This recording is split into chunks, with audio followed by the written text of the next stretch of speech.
Kaixo, Jadira naiz eta gure taldeari mapa kontzeptualak egiteko programei buruz hitz egitea, azaltzea nola erabiltzen den tokatu zaigu.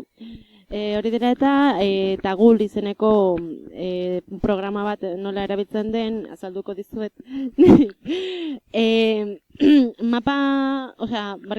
Programa honek bakarrik ideia nagusiak azaltzeko erabiltzen da, bale?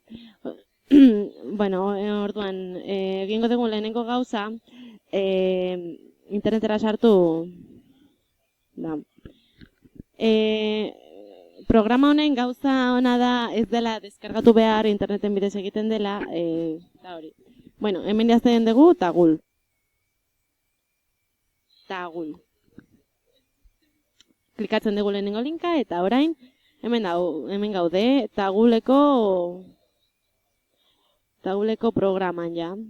Orduan, mapa kontzeptuala egiten hasteko, create now ematen diogu.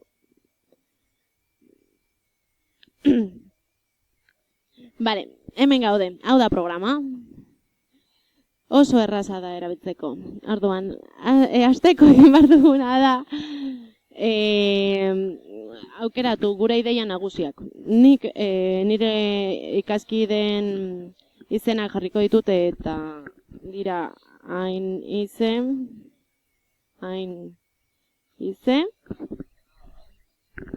Igarazi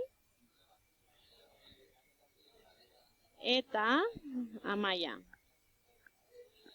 Bale, hau egiteko, izan hauek jartzeko, hemendik ere egin dezakezue. Bale, hemen izena jarri eta zuzenean hemen azaltzen zaizue.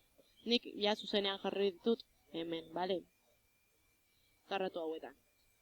Bale, hau egin dugunean, jakin behar dugu ze informazio jarriko dugun izen bakoitzaz. Nik jarriko ditut haien gustoko animaliak. Bale, hain izena izango da katua.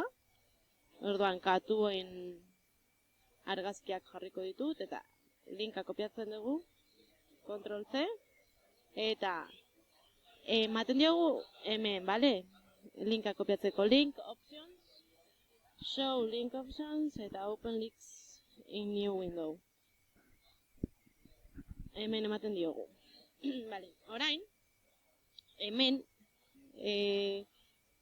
zutabe honetan, hau ezabatzen dugu eta zuzenean, Control V egiten dugu, linka kopiatzeko. Eta listo, jazta. Urrengoan, garaziren animaliak izango dira txakurrak.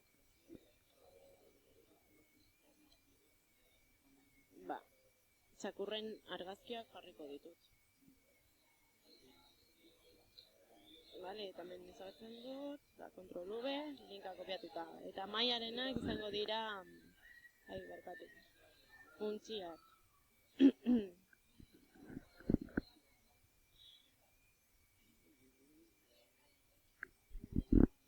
Linka kopiatzen dugu. Eta hemen, itxatzi. Listo. Bale, hau egin dugunean, orain, koloreak aldatu ditzak. Baina hori egin baino lehen, eman behar diogu visualize, aber nola geratzen den ikusteko. Bale, orain horrela agertzen da, ez da? Itxura txuzia dauka. Hau, horrela ez egoteko, shapes ematen diogu, eta nahi dugun irudia aukeratu dezakegu.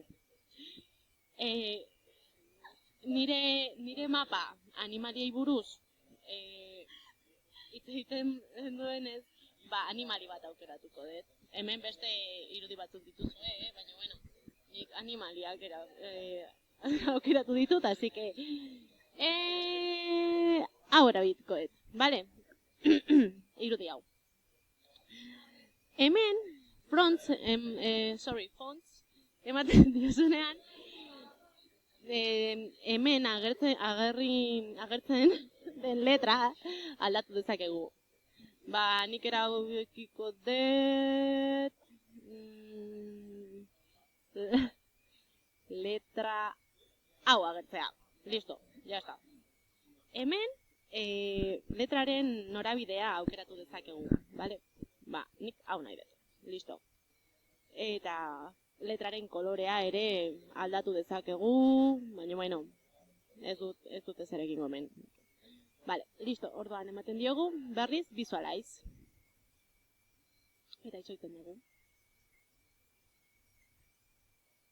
Txan-txan, behitu ze polita.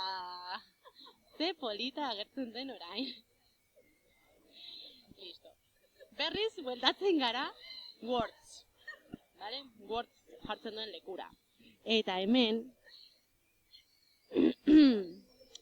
hemen, jazta, osea, horrela geratzen da.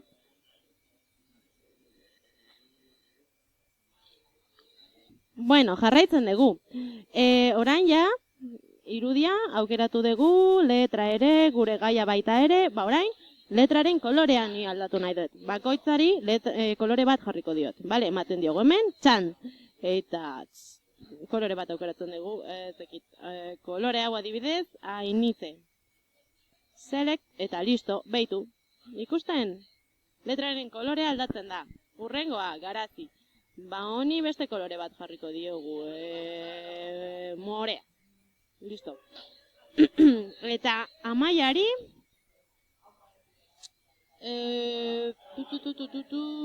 ze kolorea jarriko diogu.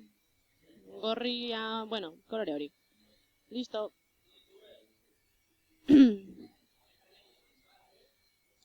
Bale, letraren kolorea aldatzeaz gain, ba, letraren tamaina ere aldatu dezakezu. Baina, bueno, nik ez dut aldatuko. Hemen ematen diozu eta 7 edo nahi dezun zenbakia jartzen diozu handiagoa ikusteko, bale? Bueno, nik batean utziko dut, horrela gustatzen zaidalako. Bale, hemen angelua ere aldatu zakezu. Hemen ematen diozu eta nahi dezun angelua jartzen diozu, baina, bueno, nik ez dut aldatuko. Eta hemen, honi ematen diozunean ere, izen bakoitzaren letra itxura aldatu dezakezu. Adibidez, aldatuko dugu lehenengoan, hau jarriko diogu. Bale, eta honi beste bat. Hau, eta hemen, hau, ez, hau berdinera, beste bat. Jo que se, hau, visualize ematen diogu, eta ber nola geratu den.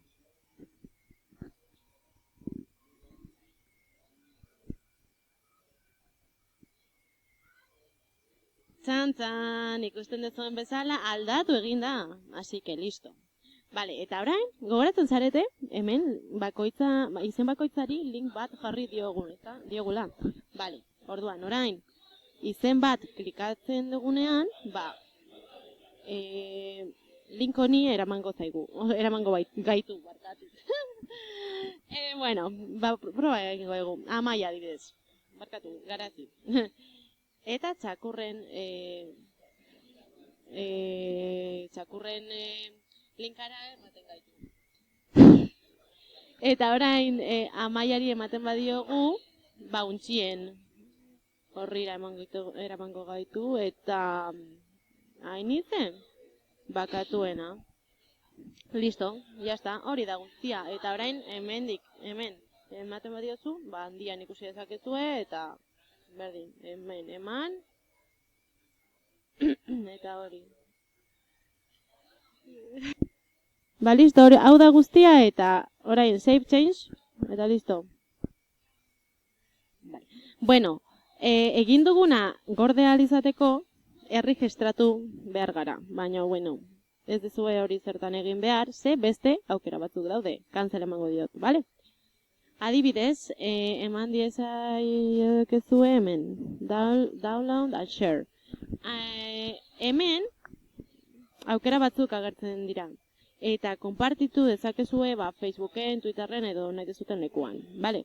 Eta beste opzio bat da irudi bezala gordetzea. Baina irudi bezala gordetzen badezue, ezin da izen bati ematerakoan jarri dugun linkera joan, bale? Así que hori da programa honen gauza txarra, bale? Baina bestela oso ondo dago. Bale, hau da guztia. Eskerrik asko zuen atentzioaragatik eta horrengora arte, agur!